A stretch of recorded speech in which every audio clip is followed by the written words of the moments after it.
Afirraa eegigaa. Boo. Jawaadi. Horii mana kana bareeda kun nama gurguruu kun. Boo. Jawaad. Jawaadi eenyu nu Formaati abal.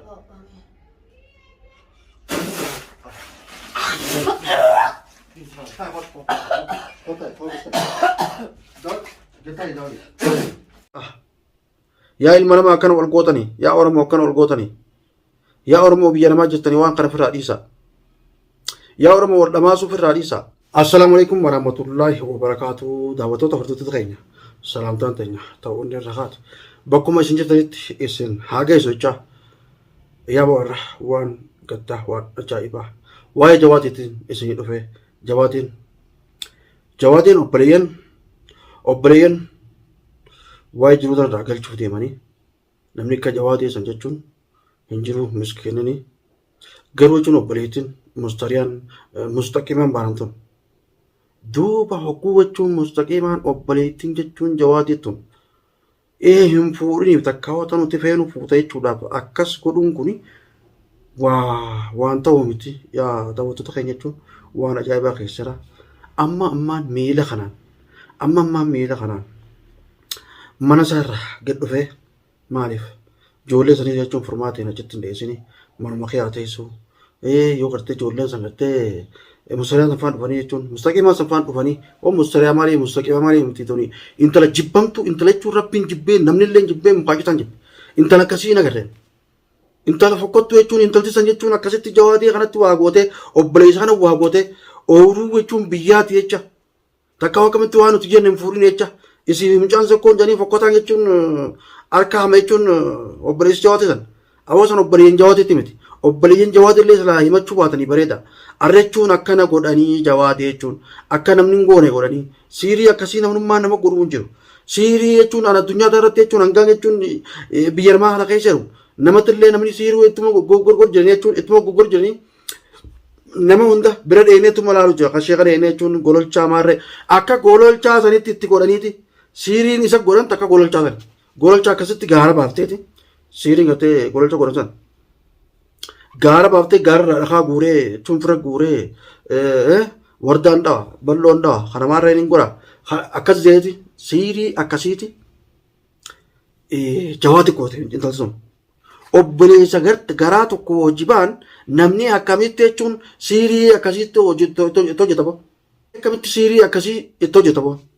Obboleessa garaa tokko hojibaan obboleessa xiqqaa hojii ol taatee Jawaadii kana jechuun waan hin taane godhanii Jawaadiin waan keessa jiru hin qabu yaa daawwattoota keenya jechuun halkatti illee jechuun dheengadda illee dhaqeetiin laaleetuma akkasumatti jechuun ijoollee illee jechuun furmaatee gartee sababa biraa haa teessu yoo gartee mustaqimaa saniif jechuun mucaalleen sadhoodhi jechuun ka gartee tadoo san ta'e nadhee anaatu jechuun si hojii qoqobaata ulaa irraan banini furmaateedhaan jeetiin akkasitti jechuun wallaahi biraa gad dhufee dhiyootan illeedha amma immoo jechuudha amma sa'a amma jirtanattiin isa biraa gad dhufee maaliif meer kuufteessanii fiidoo takka jechuun isaan waliin warabanii an fiidoo isarraa waraabuudhaan jibbee maaliif ni beekta nama akkas jiru fiidoo irraa waraabee gallakkisuun waan hin taane caalama gattee isaa kanarratti gallakkisi du'aayii haa godhanii fi jennee jechuun fiidoo takka achitti marree biraa gad dhufnee mee fiidoo tan jechuun isin gallakkifamti mee ni gartanii Jawaadiin jechuun anaas wallaalee formaates wallaalee nama tokko wallaalee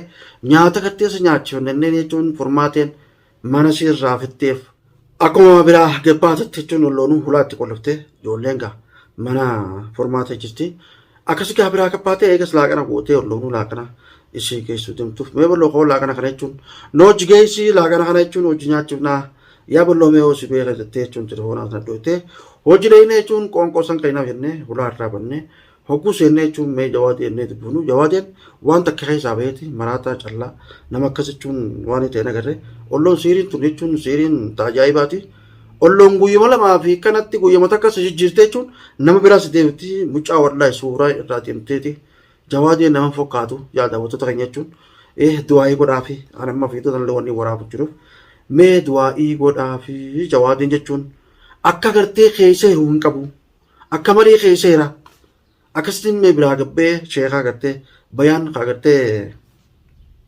baaritti gartee quraana qareessaniin meettiame yoo quraana gartee itti qara'een laala jeetiin biraatti kebbee mee quraana sana jechuun ittiin geessaa jawaadi ittiin geessaa mee jawaadii bira dhaqee jechuun quraana sana haati qara'u mee akka jechuun goggootu laallee achi boodaan sheeka jaba itti yaamne jechuun siiri tana irraa baafna duba obboleeyyan oggoo akka nama godhan hojii dhalatan namni biraa maaliyyaa nama godha duba namni nama jaalateefaan akkasitti tapha hartanaa jechuun taphaadhii sudduu dhibde bakka takkatti harkeetillee jira gadallee viidiyoo irra waraabsanii inshaallah jechuun bakka harkisan achirraa fuudhee isaa jechuun nama idaadnee mana galchinee ableessa illee irraa fuuna yaa boo rabbi nu haa gargaaru jechuun biyya tana keessatti jechuun wanni hamtuun takka jechuun waan amma dhufte akka moodalaatti jechuun siiriin dhufanii namni jechuun ka jaalatu siiritti godha jaartiin jaarsa siiri gooti nama jaalatatti dhalaan siiri godha obboleettiin siirii obboleessa gooti yaa rabbi ni dandeessa waan kana nurraa jechuun nurraa dhorki yaa oromoo itti iyyaa yaa daawwattoota keenya itti iyyaa wanni kun gaarii miti namni wal jaalatus yoo wal jaalate akkamatti jechuun xabii takka nagaa yoo wal jaalate irra bareedaadha waa siiriidhaan wal jaalachuun bareedaa miti waa siirii obboleessis walii godhee akkana wal dhamaasuun bareedaa miti addunyaarra wal galchuun akkana bareedaa miti har'a addunyaarra jechuun jawaadiin sayyoo akkana galee sheenaatu nutti hafa mee yaa daawwattoota keenya jechuun itti iyyaa nama gartee warra siirii nama godhu kana siirii tanarra gattaadha obboleeyyan siirii wal godhuun namni jaalatu siirii wal godhuun jaartiin jaarsatti ichin siirii godhuun nama biraatti siirii godhuun wanni kun hamtuudha wanni kun fafa rabbi biratti illee fokkottuudha yaa daawwattoota keenya jechuun waan keessa jiru qabu maaliif akkuma du'aayii qoota jechuun kunis waraabee akkasittiin qabsa kana irraa baaseetiin laal mee bakka gartee baargattee na dheekan mee harku jeetiin kana hunda akkasii galchee daawwattoota keenya laal mee laa jawaadi baariitu kana na godhe laal woo makka keetii kanatti godhanii takka na godhe mee laalii jeetiniin mee laalii yaa jawaadi mee hantuutaa natti deemta hantuutaa si keessa jira akkasitti maddoo shawartee hantuutaa si keessa jira si keessa hin baasa hantuutaa si keessa kaanii hantuuta kana na fidde hantuuta kana na fidde hantuuta si godhan hantuutaa achi keessa jira barambarroo achi keessa hin baasa jeeti akkasitti sina fiigee harka kana qabuudhaaf yaa bona dhukkubattee formaatiin akkasitti ni dhukkubaattee harki kana narraa qabdee akkasitti yaakkataa itti haadhe yaa daawwattoota keenya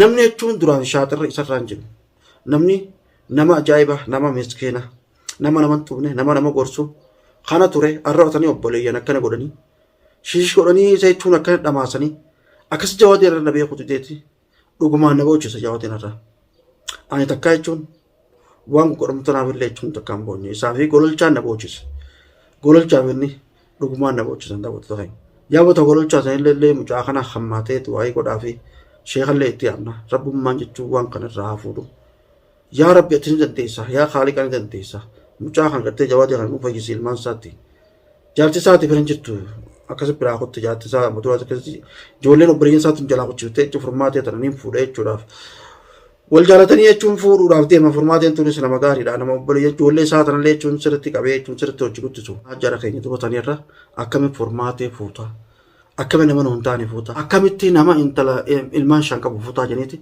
akkas godhanii yaa daawwattoota keenya ani maaliif wanni kun waan fokkottuudha waan akka maleeti yaa daawwattoota keenya jechuun nu iyyaadha oromoo tanatti oromoo akkan waa waliin gootu oromoo akkan waa wadda maaftu sana oromoo akka malee wal gootu tana yaa rabbi gartee waan kana nurraa qabi yaa rabbi waan kana nurraa dhorki yaa rabbi nama kana hunda beeksisi waa wal godhuu dheesisiisi yaa rabbi keenya dandeessa sumaa danda'a waa wal godhuu kana dhiisisiisi yaa rabbi nama nagaa godhu yaa rabbi ati ni dandeessa yaa haaliqa ati waan dadhabden qabdu nama gartee nama fallaachisee jechuun siirii itti godhee jechuun obboleetti goote obboleessa godhe jaalalleen jechuun jaalalli jaaladhetti goote jaartiin jechuun jaarsa goote waan akkanaa kan hunda yaa rabbi keenya nurraa qabi yaa rabbi keenya dandeessaa nurraa qabi yaa rabbi nama gartee oromoo kun biyya namaa tana keessatti jechuun waan malee fitu jiranii waan gaarii miti waan fokkottuu fitu jiranii namni siiriidhaan dachirraa wal fitu jira siiriidhaan wal dhamaasu jira yaa rabbi keenya ati dandeessaa yaa rabbi keenya dandeessaa nama kana adda dhoorkii dandeessaa hundinuu uumaateeti yaa haaliqa hundinuu uumaateeti tana sumaa danda'a adda dhoorki yaa haaliqa gartee walii rifachuu walii jechuun walii na'uu takka keessa fiti namni walii na'uu dhiiseeti qiyaamaan si dhiyaatte zamana akhiri jirra dachii tanarratti choollo wallee dhiroo nama addummaatumu Dhiiroo maaliif namni kana wal jibba? Dhiiroo maaliif akkatti obboleeyya wal jibba? Dhiiroo obboleessa maa kana jibba? Obboleettiin maa obboleessa kana jibbiti? Wanni kun waan hamaadha. Yaa rabbal aalamiin ni dandeessa. Waan kana uumaa ta'eeti guututti uumaa ta'eeti. Makluuqa kee kan adda dhoorki makluuqni kee kun wal fixu jira. Siiriidhaan wal fixu jira. Siiriidhaan wal dhamaasu jira. Akkana wal godhu jiran yaa rabbi adda dhoorki dandeessa. Asuma yaa haaliqa keenya ni dandeessa. Yaa daawwattoota keenya. Wanni kana namoonni bochuu hin jirtu. Dhugumatti hin boo'ee ejjetii isaanii ni gartalla. Dhugumatti hin boo'ee na bochisa wallaahi.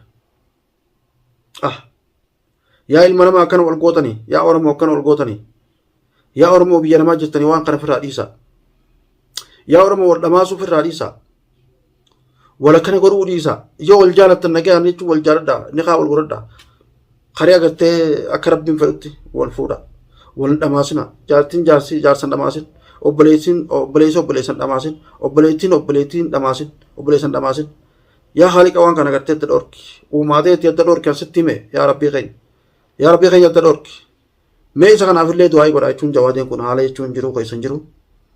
Namni jechuun yoo gartee ilmaan beekallee jechuun nama biraallee yoo ilmaan wallaalee nama biraallee nama beeka yoo ilmaan beeke nama biraallee jechuun qaabee hodhuma mala. Jechuun akka haala hamaa keessara daawwattoota jechuun du'aa godhaabeen isiniin jaa. Awwaan hin tanaachi waan hin dubbadhuun qabu yaa daawwattoota keenya jechuun dhugumatti jechuun namni kana siiriidhaan dachiirra wal galchu jira wal dhamaasu jira. Nuti illee jechuun nama danda'e jechuun jidduu dhaabbatee sheekallee itti bitee jechuun waan kana jechuun irraa hojjetu wattee irraa takka fayyisu rabbi nu haa godhu sababa ni taanaa fi bira dhaabbannaa bira jirra jawaatis jechisu jawaatis bira irraa baharis bira jirra hanga dhablee sanii irraa fuunee sheekatti finnutti bira jirra nama miidhame hunda an akka kiyyatti biraan jira. Ana akka kiyyatti biraan jira kan hin diramee bahaa jalaan galle kan hin diramee maaliif waan hin beekne jira diran. Akkas ijoolleen tiisa akka kalee fiidoon galla keessatti. Baabaa jechuun sammuu isaa eegee jechuun ba'amu baara.